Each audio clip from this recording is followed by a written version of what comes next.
Hi friends, today we'll discuss about ISO 8583 message formats.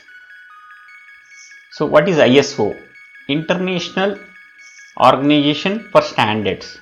When two organizations are transferring financial amount from one account to another account or one bank to another bank, one institution to another institution, so they have to follow some certain standards of message formats. So in today's example, I'll discuss about ISO 8583 formats. So what are the important fields in message? So message ID 9200, 9210, 9201, 9200 is request and 9210 is response. Transaction code, if it is 10, it is a single immediate payment. If it is 30, it is a standard order payment. If it is 40, feature dated payment, and 50 is bulk payment. Date, so when the transaction is executed. What is the settlement date? We have different settlement periods, so depend on settlement from one bank to another bank, this will be. So what happens in UK, after last settlement period, it will be settled even though transaction happens on the day 1, but your settlement will be done on day 2. So what is the amount? So currency, so sender sort code, account number, beneficiary sort code, beneficiary account number, and FPID. This is unique ID for every request and response. So these are the important fields in your ISO 8583 message. So already we are discussed in previous video. FPS they'll use ISO 8583 messages for transferring financial transfer from one organization to another organization. In FPS, central system is central infrastructure CA system. So my outbound means X banks will send it to CAS, CAS will send it to Y, and Y bank will give the response, and CA system will send it to X bank. So before doing any transaction, we have to see whether CA system is up and running. Then we have to send a 9804 message. Then your response will be 9814. If you get positive response, then you think about CA system is up and you can start doing a transaction. So outbound payment synchronous. Synchronous means transaction will be doing in a synchronous mode. There won't be any stop, or there won't be any queue, or there won't be any delay, or after 5 days or after 2 days.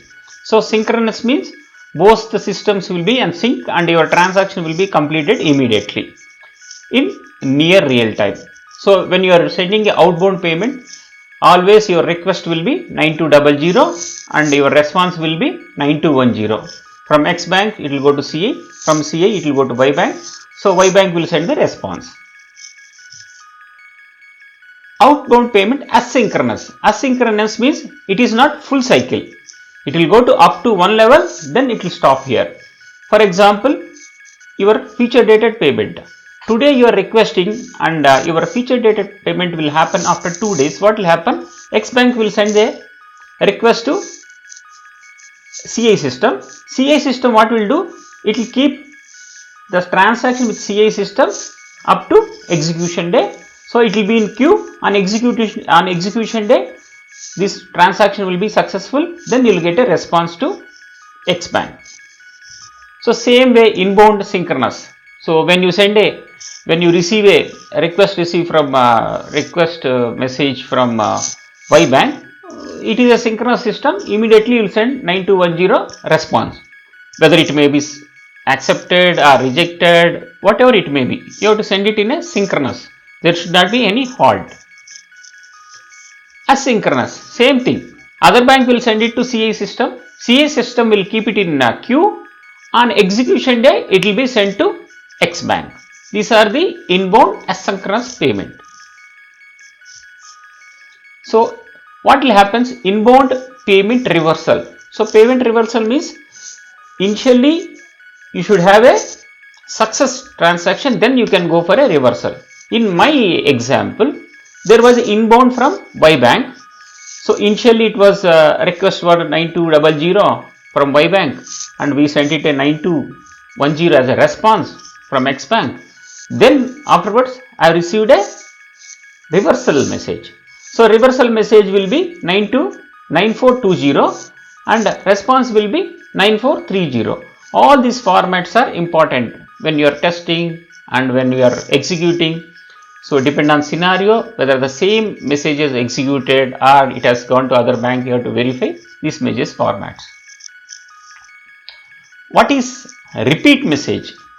Repeat message means, already we discussed, outbound means X bank will send 9200 to CI, CI will send it to Y bank, and you will get a 9210 from Y bank if it is normal outbound payment. But outbound payment has gone to CI system and Y bank, but other bank has, we have a stipulated time. During that time, if you didn't get any response, will treat, means other system is down or some technical issue, then what we'll do, we'll repeat the same message, will not change anything. Your FPID will be same, everything is same. Then instead of 9200, we'll send it 9210. Then other system, other bank will know like, okay, we have received this message before, but because of technical issue we could not process it. Now we are processing. So this message will be treated as repeat message. So what is duplicate message? Same scenario, your FPID is same and already it is processed. Once again I am sending 9200. So what will happen? In other bank, if it is 9201, automatically it will treat as a repeat message and it will process. If you are sending once again 9200 with the same FPID, other system will send rejected message saying it is a duplicate message. So during this transaction, during a financial transaction from one bank to another bank, one institution to another institution, we'll have a lot of rejections, reversal, returns, partial returns, full return.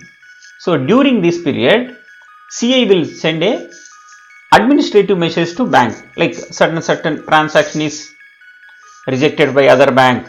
So these messages will be ISO 9624. This is only for internal purpose. This is not processing any, these messages not useful for financial transaction. This is only administrative messages for the bank review and verification only. Thank you friends.